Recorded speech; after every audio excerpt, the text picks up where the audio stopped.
Buenos días a todos, ¿cómo están? Espero que estén muy bien. Muy contentos de estar nuevamente con ustedes desde la comunidad de Arquitecti, compartiendo conocimiento especializado para arquitectos. Y muchas gracias a las 46 personas que hay en este momento, 47 y sigue subiendo. Hoy tenemos un tema muy especial, ¿sí? En un mundo en donde realmente nosotros necesitamos estar en la mayoría de las aplicaciones 24/7 arriba, porque una caída de una aplicación implica pérdida de revenue, afectado directamente por pérdida de ventas, por pérdida de colocación de productos, por mala experiencia en el cliente. Entonces, es muy importante que hablemos de arquitecturas resilientes.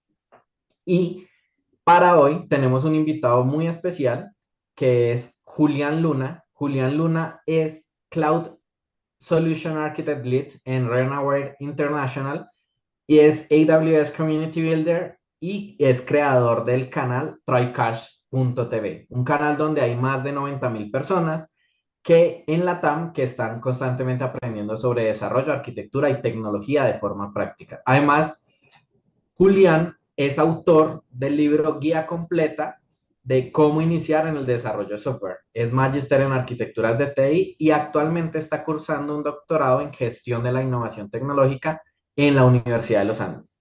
Día de hoy, como lo pueden ver en pantalla, Julián nos va a hablar sobre arquitectura resiliente, diseña para el cambio. Y es importante pues que veamos la importancia de una arquitectura resiliente para que efectivamente nuestras arquitecturas cumplan su objetivo de negocio. Sin más preámbulos, Juli, bienvenido a Comunidad Arquitecti. Esperamos que disfruten mucho esta charla y el escenario es todo tuyo, teniendo en cuenta que si tienen alguna pregunta, duda, inquietud, la pueden ir escribiendo por medio de preguntas y respuestas de Zoom y allí vamos a estar interrumpiendo de forma paulatina a Julián para hacerle las preguntas que ustedes nos van haciendo respecto a la charla. Gracias, Julián. Bienvenido. Listo, Nicolás. De verdad, muchas gracias por abrirme este espacio y permitirme compartir conocimiento con la comunidad de arquitectos. De verdad, estoy bastante contento de estar por acá. Chévere lo que están haciendo. Fui al Latin Architecture Day y me pareció genial. Entonces, pues nada, para el día de hoy, el objetivo de la charla es, como bien lo dice Nicolás, es hablar sobre el tema de arquitecturas resilientes. ¿Qué es lo que realmente implica tener una arquitectura resiliente? Ahí, no sé, en el chat pueden dejar para ustedes qué es la arquitectura resiliente. ¿Está en la tecnología o está en las personas? Ese creo que va a ser el punto. Entonces, por acá lo primero que siempre hago en las presentaciones es dejar como un mini spoiler y con eso, pues más o menos se hacen una idea de para dónde vamos. El spoiler de esto o el disclaimer de esto es tener claras las necesidades y el negocio en un mundo flexible es la clave para adaptarse. Algo que cambia tan rápido, la clave es saberse adaptar y adaptarse lo más rápido posible. El segundo disclaimer es también utilizar Notion. Tomen nota de lo que les genere dudas o lo que les llame la atención, porque puede que hoy no lo necesite, pero probablemente en algún momento necesite, yo tomé nota, yo fui a una charla y ahí vi esto y esto. Entonces técnicamente utilicen bastante Notion para sus cosas. Por otro lado, un poco de mi perfil, aunque ya gracias a Nicolás que también hizo la presentación de mi lado, mi nombre es Julián Darío Luna Patiño, soy el papá, lo más importante, el papá de mi mini, de Nicole Daniela, trabajo como Cloud Solutions Architect Lead en Renaware, también soy Community Builder desde hace 3 años.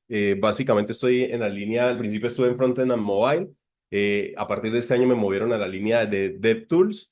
Llevo más de 10 años en el desarrollo de software. También fui emprendedor. He sido emprendedor. Hace unos años gané un capital semilla de Fondo Emprender.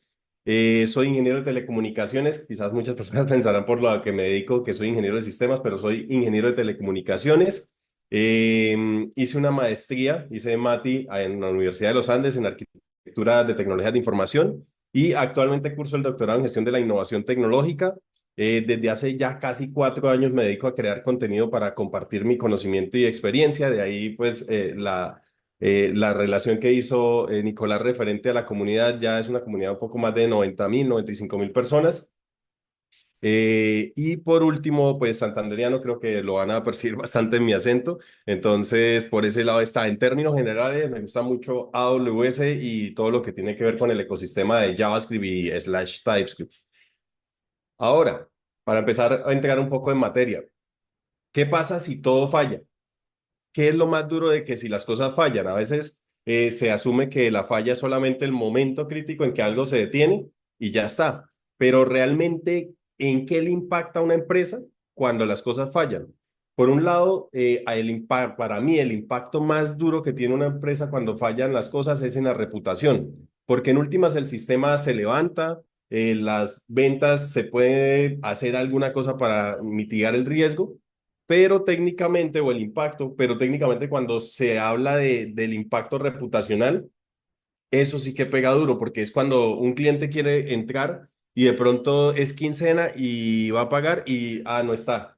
Y ya, no sé, ya se comió la cena o cosas así. Técnicamente esa parte reputacional es fundamental y eso tiene un impacto muy grande y recuperarse de eso es bien complicado. Entonces, ese es uno de los impactos que tiene el fallar o el caerse. No es solamente el hecho de, ay, nos caímos y ahora qué hacemos, sino también está pegando fuerte en el tema de qué pasa con los clientes. Por otro lado, esas caídas también lo pueden llevar a tener un sobrecosto en la operación, ya que toca, ¿cuántas veces no se han visto en una situación en la cual pasa algo y tienen que dejar de hacer todo lo que esté haciendo con la prioridad que tenga para poder ir a atacar un incidente que se presentó en producción? Esos son sobrecostos. Adicional a eso, si hay fallos un poco más grandes, tienen que incurrir en cosas de imprevistos y eso se pone un poquito más denso. El otro punto es que cada una de estas fallas que se presentan pueden llegar a generar crisis internas en los equipos y eso técnicamente desgasta a las personas. Y ahí es donde se empieza a quemar las personas en el día a día. No, cada 15 días nos caemos y esa vaina pues hace que la gente se empiece a cansar, que empiece a decir, no, yo cada 15 días tengo que trasnochar. Entonces, vean que solamente no es el hecho de nos caímos y ya se cayó producción, sino todo lo que impacta. De ahí les va dando una idea de mi pregunta inicial hacia el spoiler. De acá, ¿qué pasa?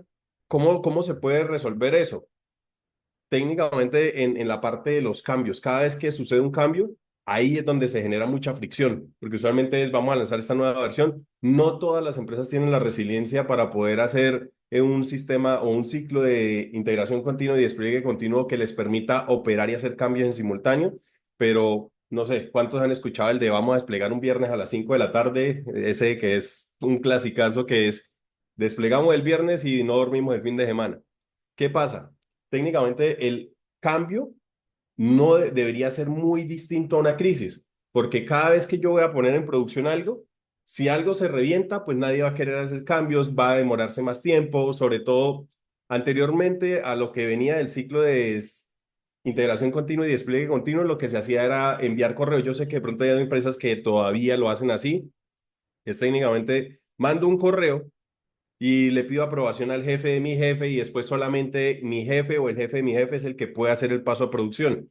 Todo eso es una burocracia que lleva muchísimo tiempo y con el cambio constante que está teniendo hoy en día todos los sistemas, pensar que nada más puedo desplegar una vez al mes es súper crítico, entendiendo cómo van cambiando las cosas. Para eso se implementan todo lo que son ciclos de integración continua que simplemente hago un pipeline, verifico y cuando quiero desplegar simplemente paso por la revisión y cuando ya está listo, ahí sale automático.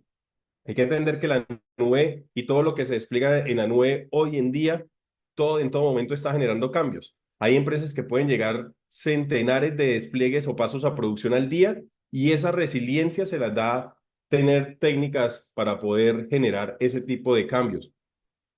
Obviamente eso tiene unos costos asociados, no es solamente vamos a montar esto así chévere, sino eso tiene unos cambios, pero cuando uno mira en el mediano o largo plazo, todos esos cambios que se han hecho y que se han efectuado y toda esa inversión que se tiene un rédito en agilidad, estabilidad, impacto reputacional, la facilidad con que podemos adoptar y lanzar algo a producción. Incluso hay una parte que es la de A/B testing, que si yo tengo un sistema que me permite desplegar fácilmente, o hacer el rollback fácilmente, puedo empezar a incursionar en ese tipo de capacidades que antes no tenía.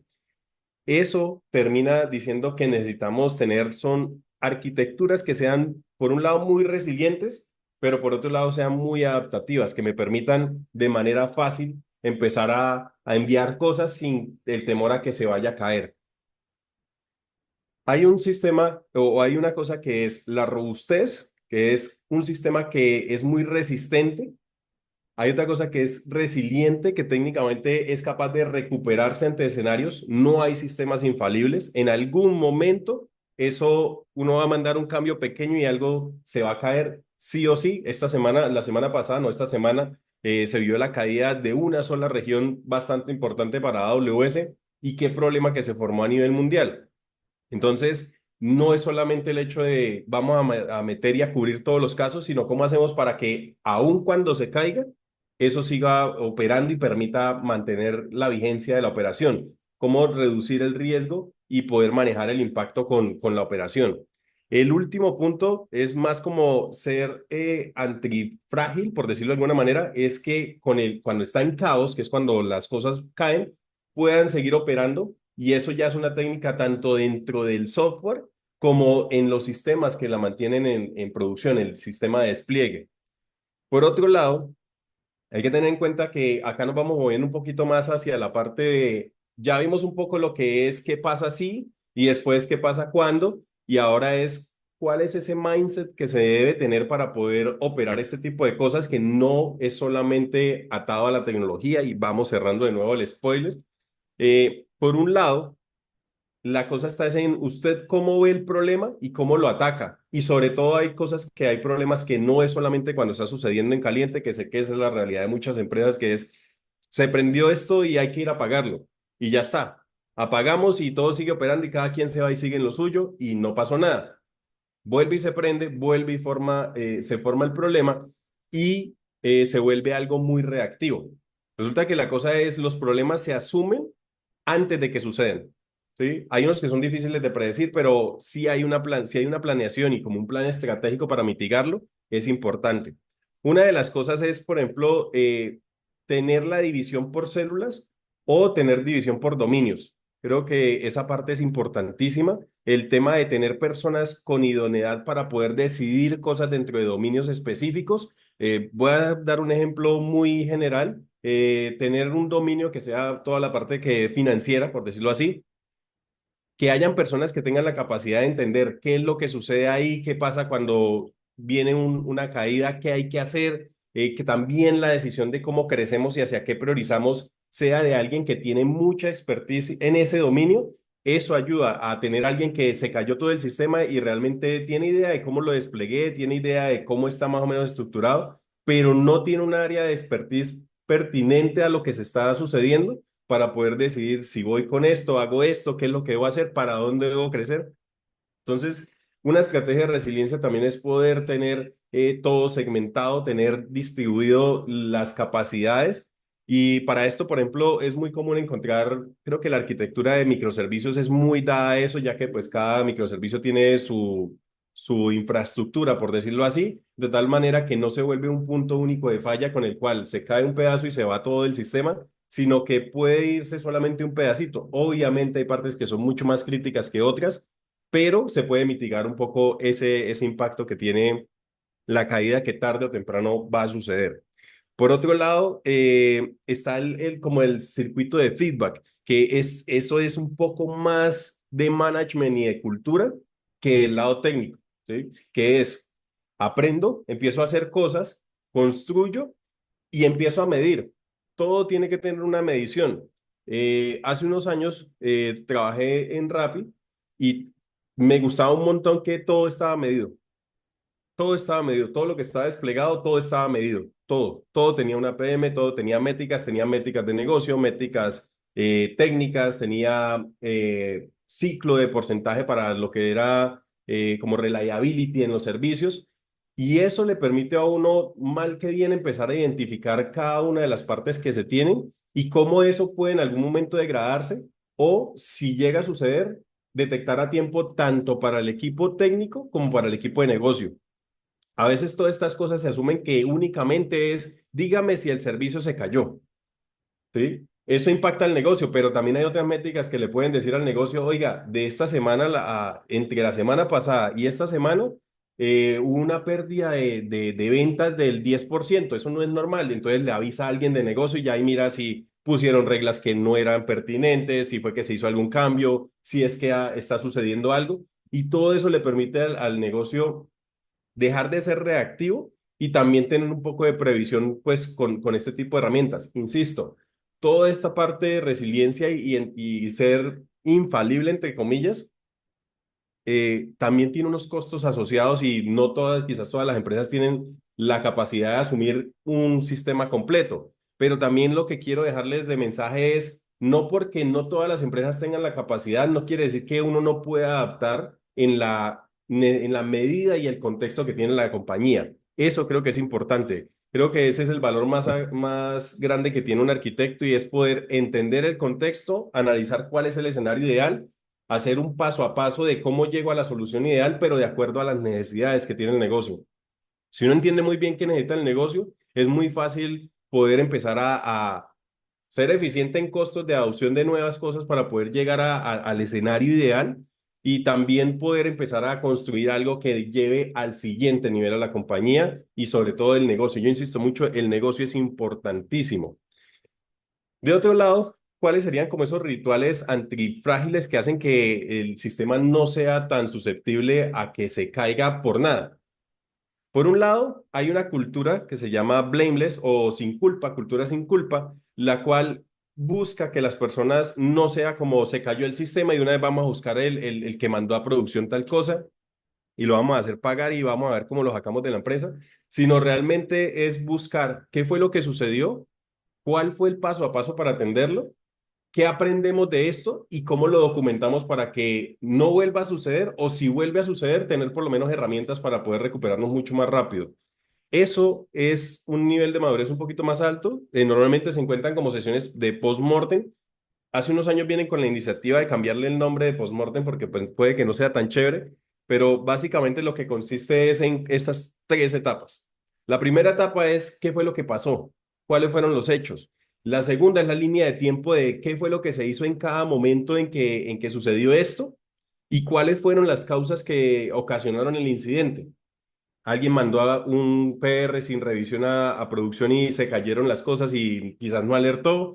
Hubo un cambio de tecnología, un proveedor cambió una variable en su sistema y nos tumbó. Todo ese tipo de cosas deben estar documentadas. La última parte es qué aprendimos de esto y eso debería ser más una sesión de no como un war room donde la gente entra, sino más como un conocimiento no solamente en un acta, sino que vaya a una base de conocimiento, no sé, dígase Confluence o alguna otra herramienta que permita disponer documentos y buscarlos.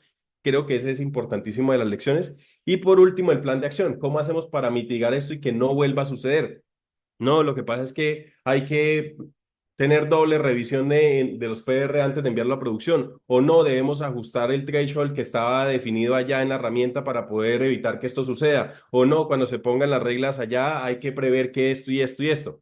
Todas esas cositas hacen que esto funcione. Lo más importante es que también, y esto viene muy asociado de la cultura del blameless, es que la gente no se sienta atacada ni perseguida. Porque en un escenario donde yo sé que me van a atacar y me van a perseguir, yo no me voy a poner de creativo a embarrarlas y menos a después a que si sucede algo decirlo. Cuando la gente tiene esa confianza de decir, uy, se cayó esto, venga, levanto la mano rápido, veamos cómo hago, me enfoco más en qué fue lo que sucedió y cómo no repetirlo, que echarle la culpa a alguien y buscar cómo caerle todos a ese. Creo que también se genera una confianza en el cual la gente va a ser menos susceptible. Para mí, el éxito de los equipos no es el no equivocarse, sino equivocarse muy rápido. Eso genera mucha resiliencia dentro del equipo, porque ya técnicamente las personas tienen la capacidad de saber qué sucede y cómo se recuperan porque se equivocan muy rápido. A veces la gente piensa, no, es que no hay que equivocarse.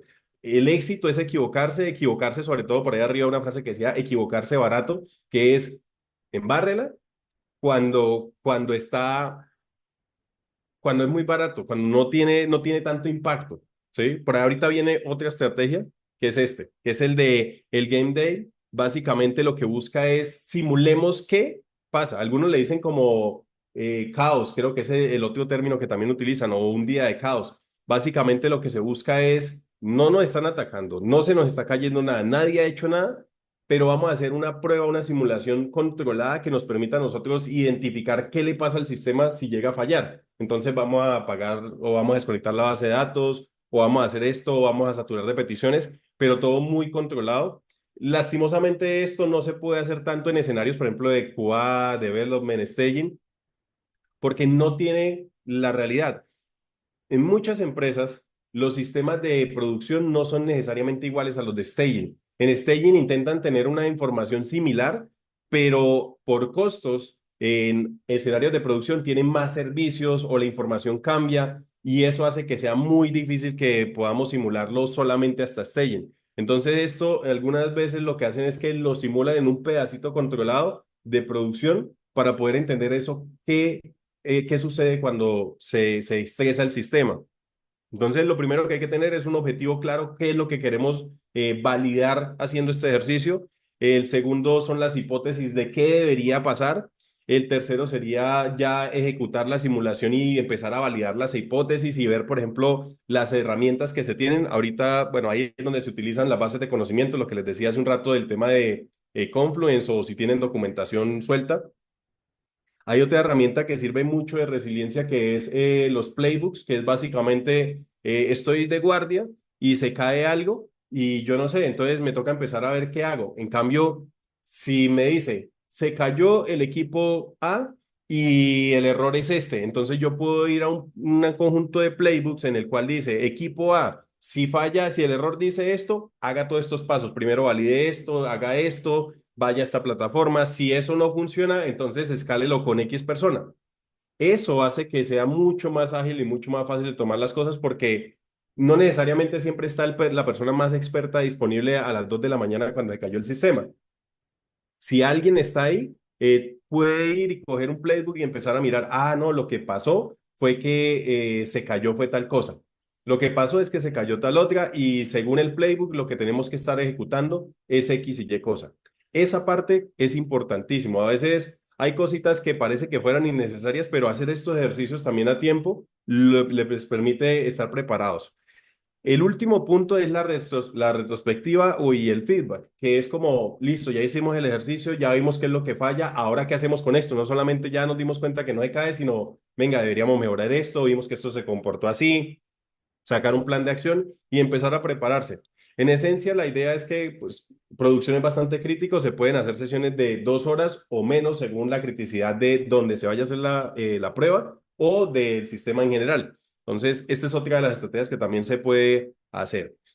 Por acá, hay otra parte que también, insisto, hay cosas que yo estoy tratando de dar ideas como en general, como escenarios ideales, cada empresa lo tiene que adaptar de acuerdo a su momento, a sus capacidades y a su equipo, pero otra de las partes es tener un equipo de arquitectura o al menos una revisión de arquitectura que hagan, si no tienen arquitectos, al menos líderes técnicos que puedan hacer esta o llevar este tipo de contenido, ya que es importante que, como ustedes saben, el sistema va cambiando día tras día. Cada día van saliendo nuevas cosas, cada día se asumen nuevos retos, cada día el negocio necesita nuevas capacidades y eso nos lleva a tomar muchas decisiones.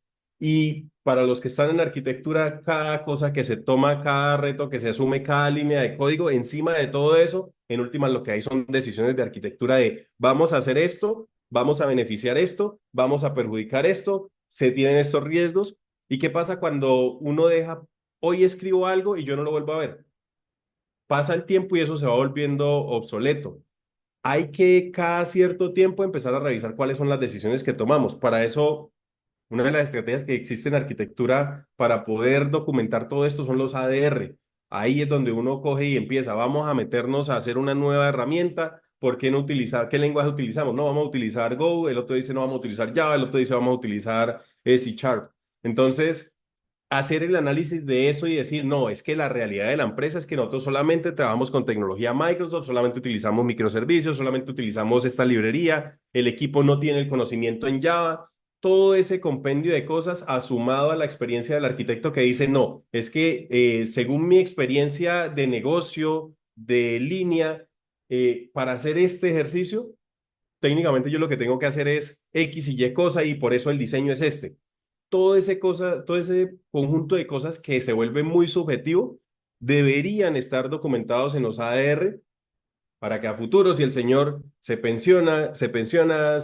muere, lo que sea, se va de la compañía, ese conocimiento de por qué él escogió C Sharp y no escogió Java, si Java en ese momento era mucho mejor o parece que es lo mejor, ¿qué fue lo que tomó en cuenta? Eso es técnicamente tener ahí como la base de conocimientos y el histórico de qué fue lo que se decidió. Para eso sirven los ADRs. Pero ¿qué pasa?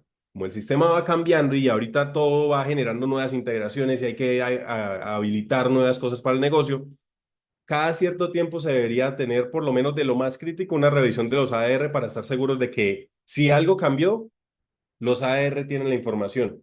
Eso es lo más importante. Por otro lado, también en esas sesiones que se pueden hacer cada trimestre, cada semestre de capacidades, lo importante es también entender el negocio, no solamente cómo ha cambiado para poder mantenerlo vigente, sino hacia dónde vamos. Analizar, bueno, este trimestre tenemos, este semestre tuvimos estos retos, los objetivos del negocio dicen que para el siguiente semestre deberíamos estar enfocados en A, B y C. ¿Cómo hacemos para poder llegar allá? ¿Cómo mejoramos lo que tenemos? Y ahí se empieza a desligar un plan que se puede ejecutar. Lo último que se tiene de este segmento es la parte de las decisiones. Todo lo que he mencionado anteriormente debería ser un habilitador para poder tener claridad para tomar decisiones.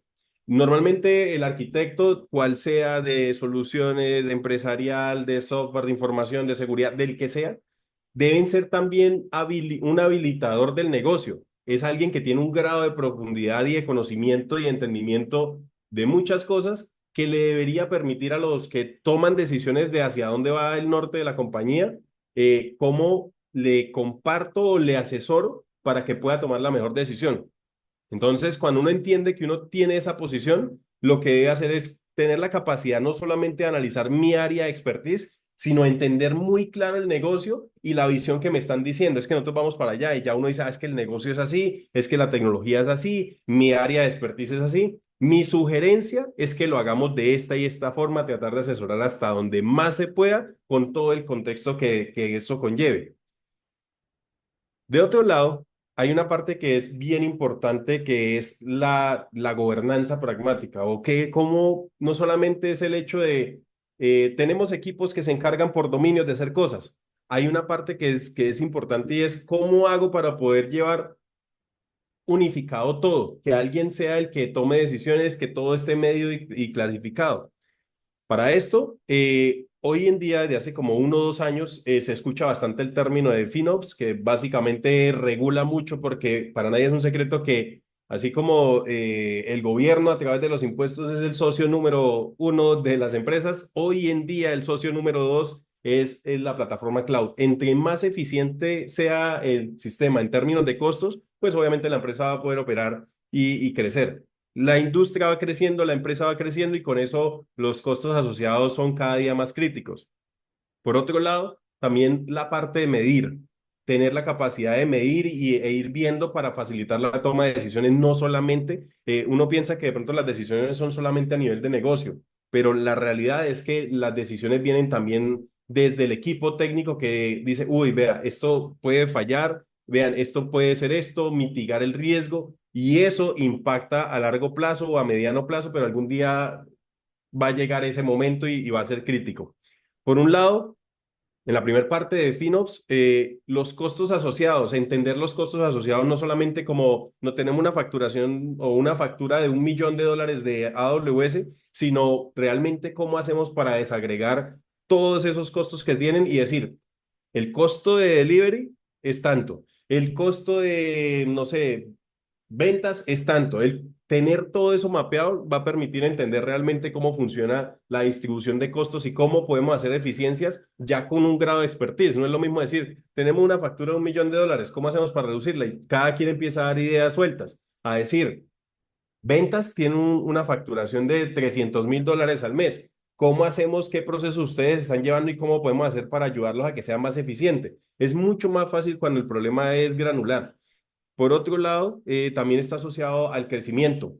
poder hacer proyecciones. Este equipo ha venido creciendo, es crítico para la compañía, pero ¿cómo hacemos para poder ir haciendo la trazabilidad de cómo va a crecer en el tiempo y esto cuánto nos va a costar operacionalmente en 1, 2 años? Hay otro punto que, así como de pronto en la parte comercial o de marketing hay una unidad que es costo de adquisición del usuario, también hay un costo por transacción y un costo por feature, que eso también sería buenísimo si lo pueden llegar a mapear, porque así ustedes entienden, cada transacción que se hace dentro de esta plataforma, entre esta y esta operación, nos está costando en promedio tanto. ¿Cómo hacemos para que el costo de esa transacción cada día sea más eficiente? Si se dan cuenta que eso es muy granular. ¿Sí? Demasiado granular, porque ahí podemos, es como hacerle suma a todo el sistema, decir, cada vez que un cliente entra a la plataforma y compra, este es el costo de eso. ¿Cómo hacemos para en esa unidad ser más eficiente? Otra de las estrategias, quizás no tan granular, pero al menos da por sistema, es por característica. Que la plataforma tenga el módulo y los usuarios lo puedan utilizar, tiene un costo por usuario o por uso de tanto. ¿Cómo hacemos para que eso sea más eficiente? No, los reportes actualmente se están generando a través de un data lake, procesarlo y hacer toda esta cosa cuesta tanto. ¿Qué pasa si lo movemos a otro? ¿O qué pasa si cambiamos el modo de almacenamiento? ¿Qué pasa si y si se dan cuenta, a pesar de que hay un desgaste en llegar a mapear cada cosa, es mucho más fácil tomar decisiones y hacer eficiencias? Entonces uno dice, invierto tiempo, pero a lo largo del tiempo puedo llegar a tener una visión mucho más holística de todo lo que está sucediendo y es mucho más fácil también identificar en lo particular dónde puedo hacer eficiencia. Cuando uno tiene esa capacidad de ver a tan nivel de precisión, es mucho más fácil llegar y decir, vamos a hacer esto y que los resultados se vean, porque pues para nadie es un secreto. De nada sirve todo lo que uno hace si no es capaz de generar el impacto y poder demostrar, vea, nosotros implementamos esta estrategia, nos tomó 3 meses identificar y mapear todo, pero ahora a partir de esto empezamos a tomar decisiones que en la primera decisión que tomamos estamos ahorrándole un 5% del costo de la nube a la empresa. Ya. Ahí esos 3 meses invertidos ya están más que bien porque eso es algo que sirve, si se mantiene, a largo plazo. Por otro lado, también hay un punto que es bien importante y es que todo no puede estar por allá disperso por todos lados. No puede estar que necesito ver cómo funciona esto, cuál es el costo de esto o cómo opera esta parte y que uno tenga que empezar a preguntarle a Juan, a Pedro, a María, reunir los que no tienen tiempo, todas estas cosas, sino que realmente haya un punto único, una tabla, una fuente de verdad donde uno pueda consultar y diga, este es el estado del arte de la compañía, este es el estado del arte, este es el centro de costos y a partir de esto tomamos decisiones con lo que hay. Esto es la realidad absoluta, ¿sí? Insisto, todas estas cosas pueden llegar a ser, insisto, o sea, y lo recargo mucho y me excusan si soy muy repetitivo y cansón con esto, pero este es el escenario ideal. La realidad es que cada empresa funciona distinto y tiene necesidades muy distintas y la clave está es en entender cómo hacer cada cosa, ¿sí? Por Bien, ahí, Nicolás. sí. Tenemos una primera pregunta de Sí. Johnny Madera. Dice, ¿qué puedo hacer para empezar con FinOps?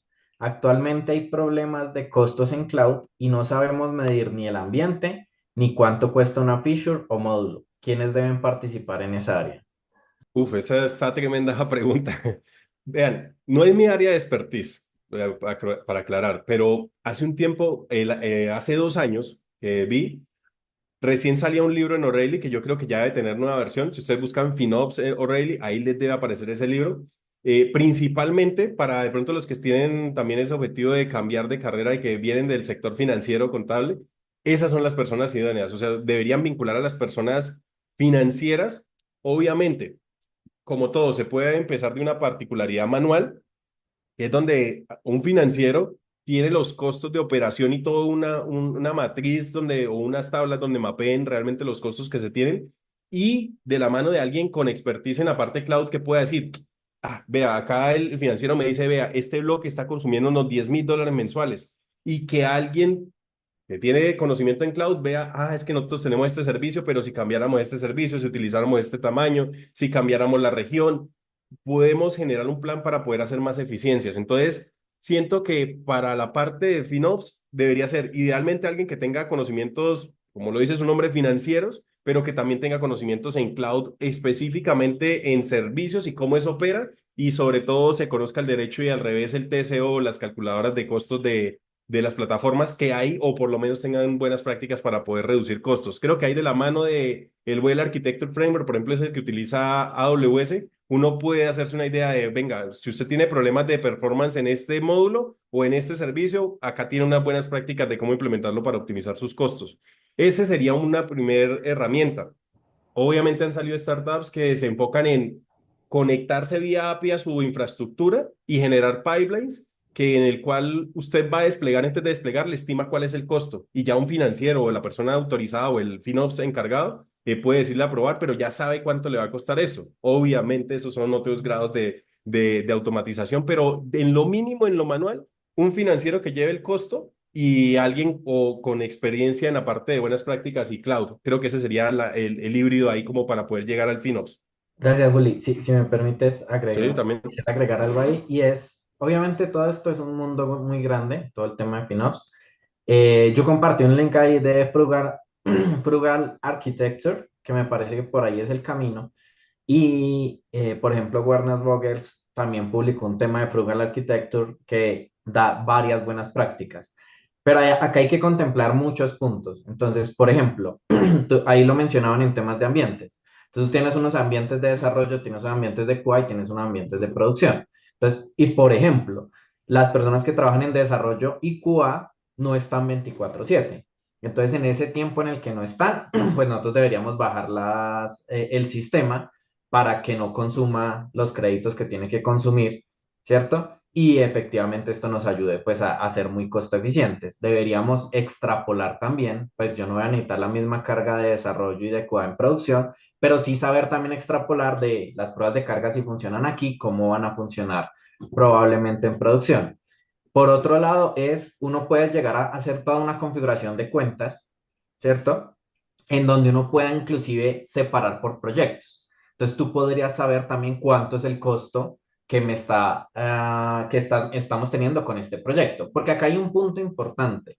Cuando nosotros hacemos arquitectura, la hacemos finalmente para solucionar un problema de gente con sentido de negocio. Eso es supremamente fundamental. Si al final dices, pero es que ya tengo el producto construido, pero no solucionaste el problema de negocio, pues entonces no estamos logrando lo que el negocio necesita. Entonces, lo que hay que también revisar es cuánto cuesta el problema, ¿cierto?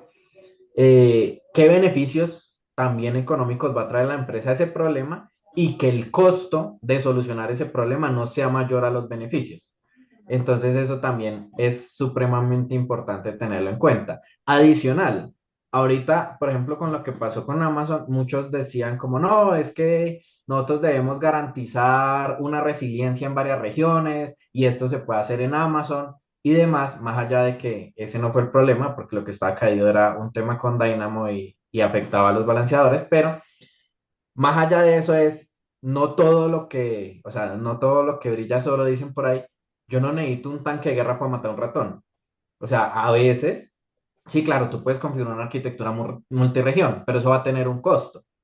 Y el costo depende de cuánto o sea, cuánto revenue va a traer el problema que está solucionando para entender si el costo vale la pena o no, o si yo puedo aguantar unas horas en unos puntos. Inclusive, cuando hablamos de todo este tema también de resiliencia, hay distintos temas de resiliencia. Yo puedo tener hot standby, war standby, pilot light, backup and restore, y cada uno de estos tiene costos distintos, pero beneficios distintos. Entonces, para no extenderme ahí, es un mundo completo. Espero de pronto haberte dado un par de insights de por dónde revisarlo. Inclusive, hay instancias spot. Esas funcionan muy bien en varios casos. Hay instancias que también tienen un procesamiento mucho más eficiente con respecto al costo con ciertos lenguajes de programación. Pues lo puedes llevar al punto que sea, pero siempre entendiendo cuánto cuesta qué beneficios va a traer el problema que estás solucionando y cuánto te va a costar lo que vas a solucionar respecto a ello.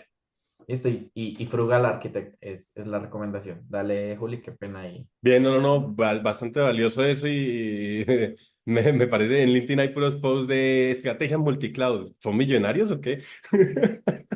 Esa no es tan eficiente, pero bien, ya hay bastante importante eso, lo de los escenarios, no, lo de los ambientes también, es una muy buena recomendación. A veces no todo el día está probando y para qué mantener eso ahí.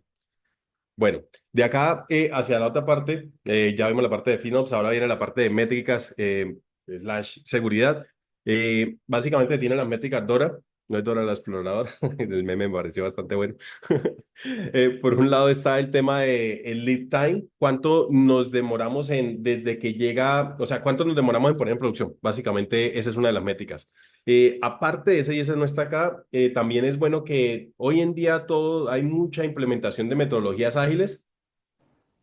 El tema de también poder medir, no solamente, estamos haciendo Scrum, hacemos tantas sesiones, sino también detrás de eso hay unas mediciones o unas métricas que le permiten a uno entender realmente cómo a partir de implementar la metodología podemos mejorar y ser más eficientes. Yo diría que el porcentaje de error de cada 10 despliegues que se hacen en la producción, ¿cuánto fallan? Ese es un indicador. La velocidad del equipo, medir la capacidad de, no sé, story points que hacen por 3 sprints, el promedio, y cómo hacemos para que eso llegue un poco más arriba, esa es otra. Y la otra, que antes de esta, porque esa son aparte, es el tema de cómo hacemos para que los test unitarios o el test coverage pueda tener más impacto, tener un porcentaje de cobertura más alto. Eso es muy del reliability y también es una buena estrategia. Volviendo acá, tenemos, recapitulando, el lead time, cuánto nos implica a nosotros poder llegar a producción. Otra de las métricas que también está es el MTTR, que es básicamente cuánto me demoro en recuperarme después de un fallo.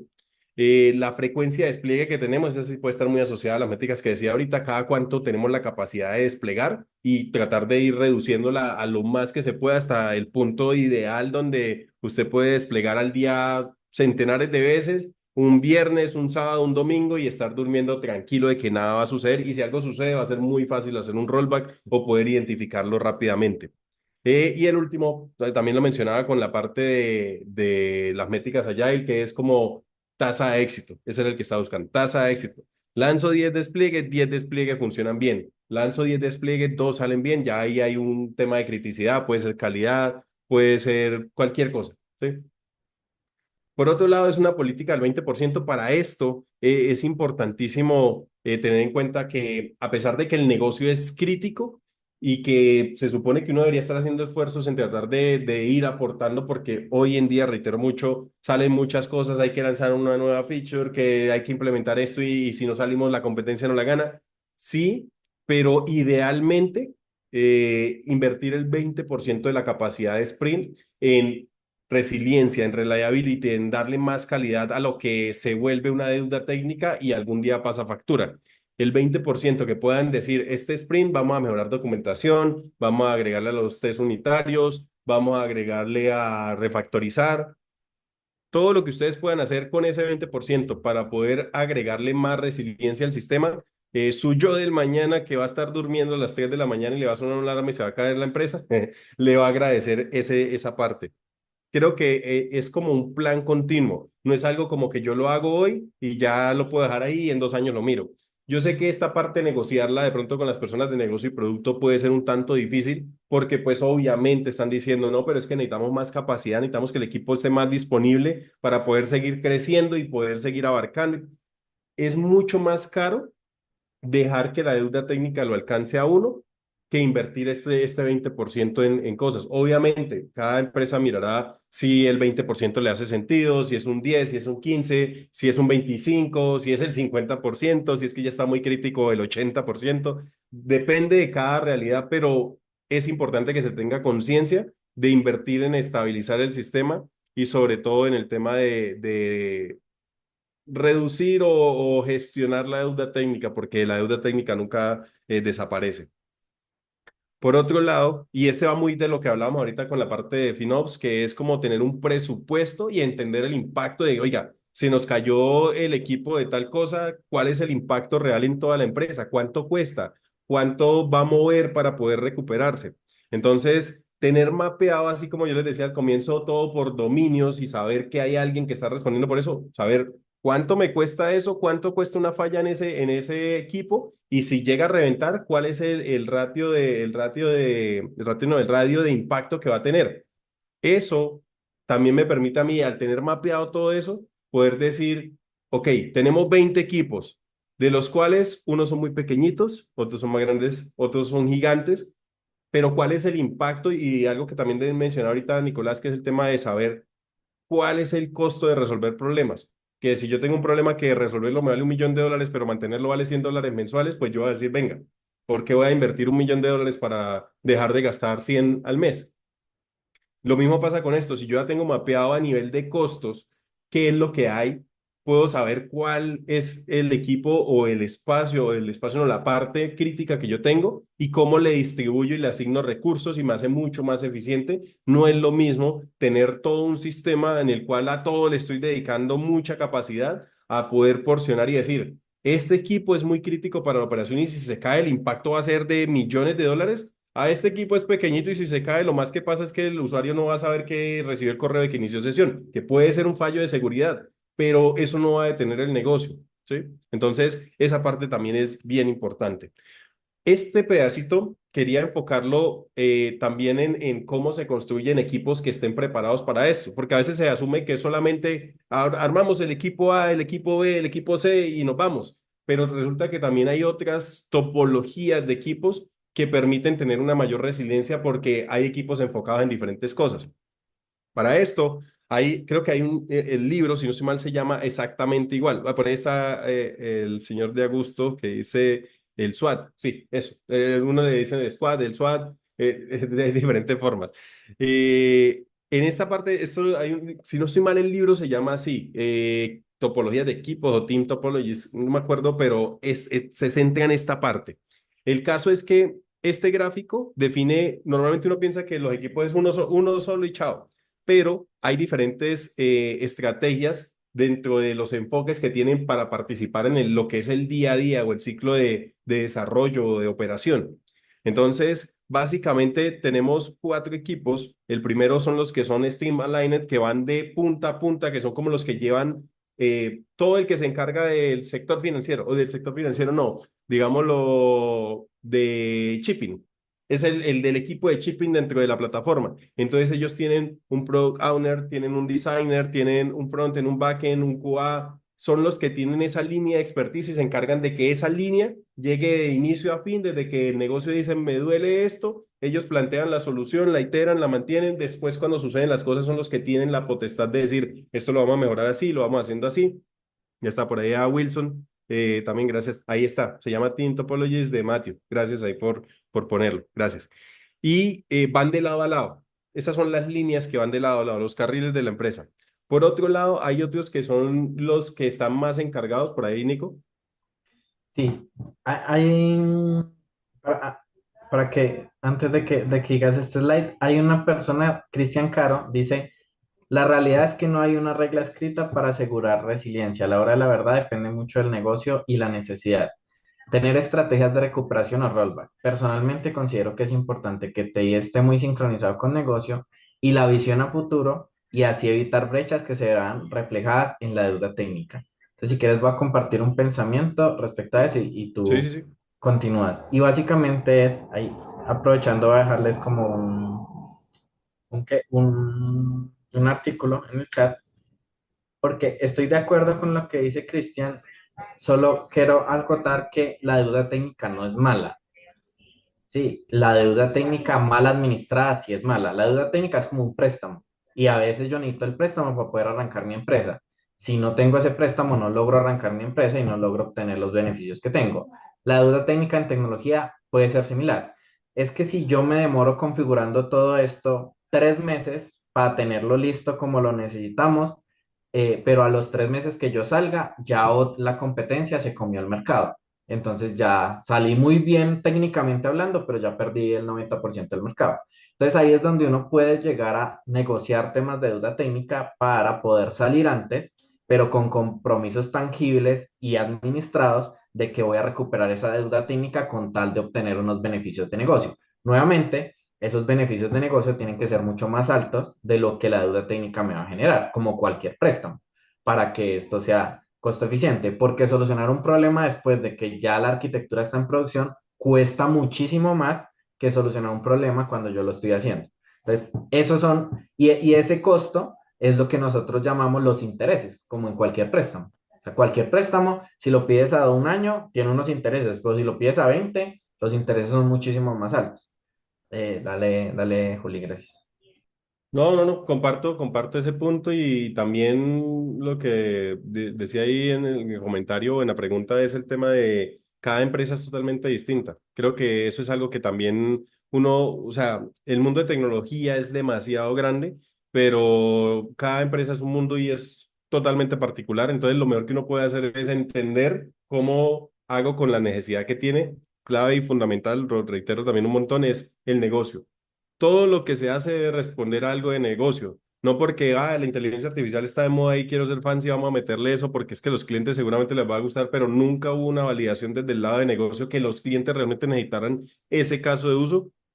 Va a ser un lujo muy costoso, una feature muy costosa. Entonces, de ahí está. Y Bueno, de ahí. aprovechando, Sí. Juli dice, Hassan Márquez, ¿cuál o cuáles son ¿Cuál es las el razón? preguntas claves que deben formularse para comprobar la resiliencia de una arquitectura de un sistema antes que suceda alguna falla? O también para descubrir vulnerabilidades en entornos ya desplegados. Uy, está densa esa pregunta porque es, o sea, no es como buenas, ¿cómo están? ¿En qué les falla? Sino realmente hay que entender, para mí es entender cuáles son las capacidades más críticas del negocio y empezar a cuestionarse qué pasa si falla eso, qué pasa si el usuario se le ocurre hacer esto, qué pasa si desplegamos un viernes y se cae. Yo diría que lo primero que uno tiene que hacer es identificar como cuáles son las partes más críticas de la operación y con base en eso, en su contexto particular, empezar a formular preguntas y sobre todo no es tantas preguntas, sino formular hipótesis que después sí se formulen las preguntas de qué pasa si tal cosa. Creo que ese sería más como el escenario. Sí. Y para allá, Hassan, saludos también, amigo. De acá, bueno, de este lado, esa vaina, ahí está Hassan.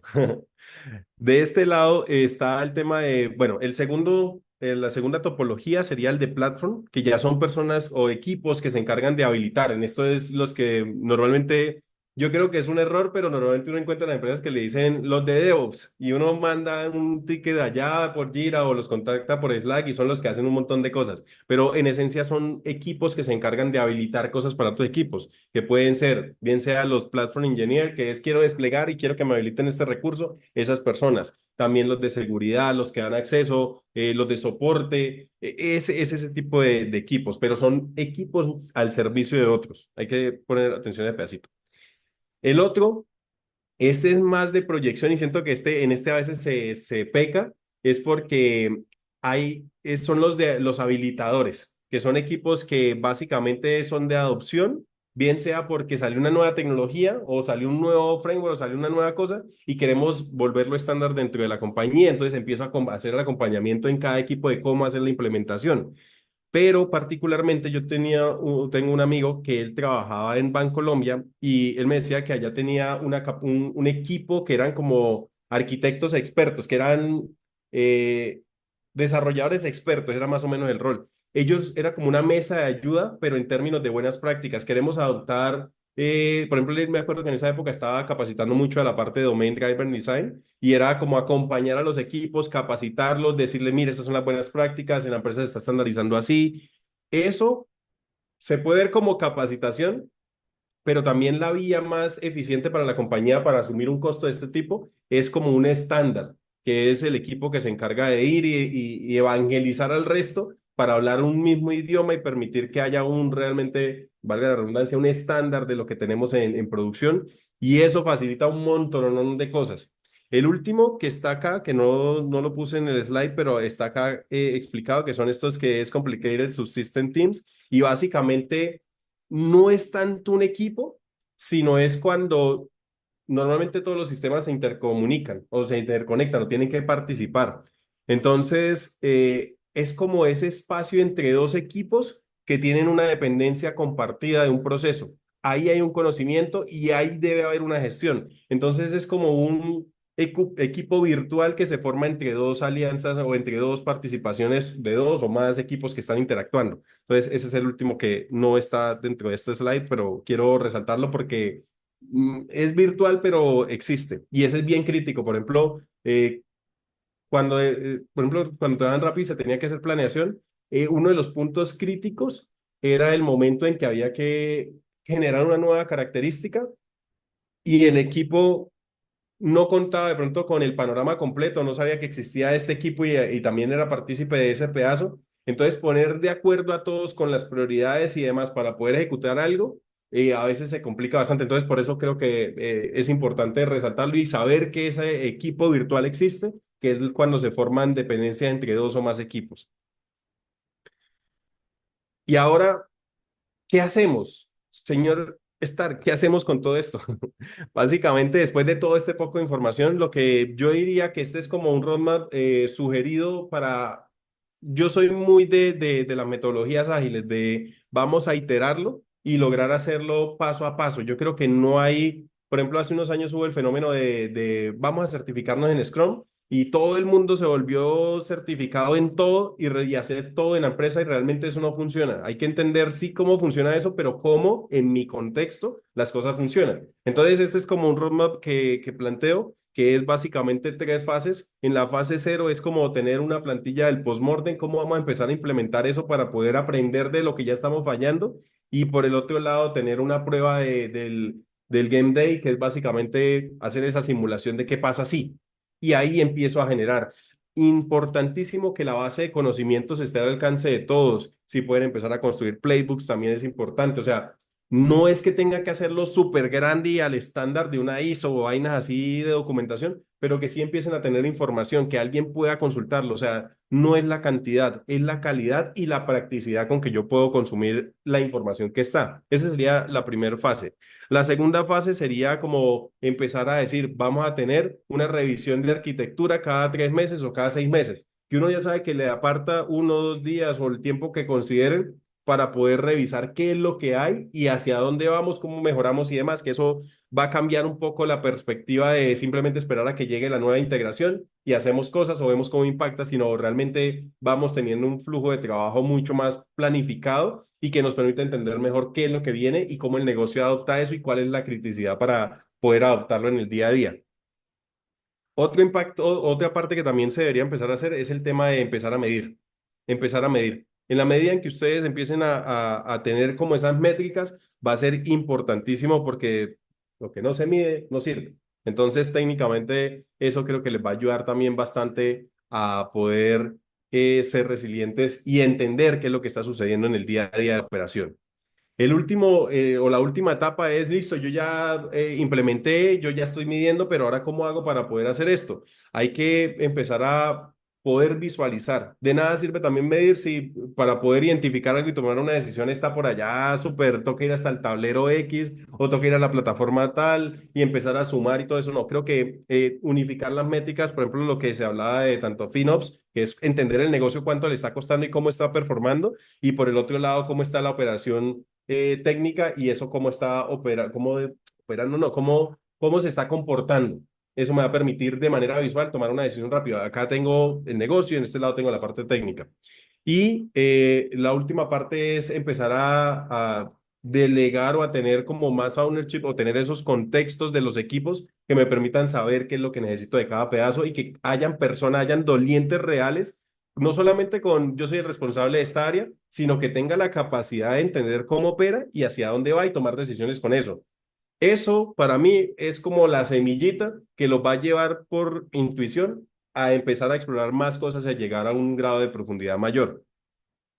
Por último, en esta parte, como lo mencionaba por ahí Nicolás al principio, por ahí les dejo la recomendación. En abril publiqué este libro que se llama Guía Completa a Cómo Iniciar en el Desarrollo de Software. Si usted conoce a alguien que se está formando, que quiere entrar, que está transicionando de carrera, este libro se escribió con base en muchas de las preguntas de la comunidad y lo pueden encontrar ahí disponible en Amazon. También los invito a que se unan ahí a la comunidad en Naseo, ahí donde vamos a estar haciendo workshops y demás cosas, y también que se lleguen a las transmisiones que encuentran el contenido corto en el canal Trae del Piso TV, pero también todas las noches hacemos transmisiones con invitados, leyendo artículos, analizando los artículos, leyendo libros, haciendo proyectos en vivo, así que están todos invitados.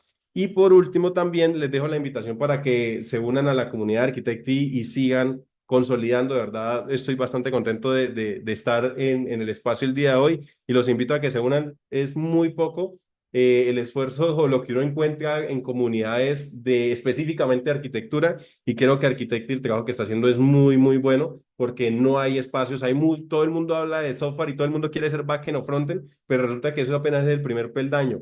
Necesitamos más gente con la visión de, oiga, las empresas, ¿qué necesita la empresa? ¿Y qué roles hay más arriba? ¿Y cómo hago para formarme en eso? Mucho más de simplemente quedarnos en la visión corta de echar código y aprovechar mucho lo que viene ahorita con el nearshoring para Latinoamérica, que creo que ahí va a estar eso.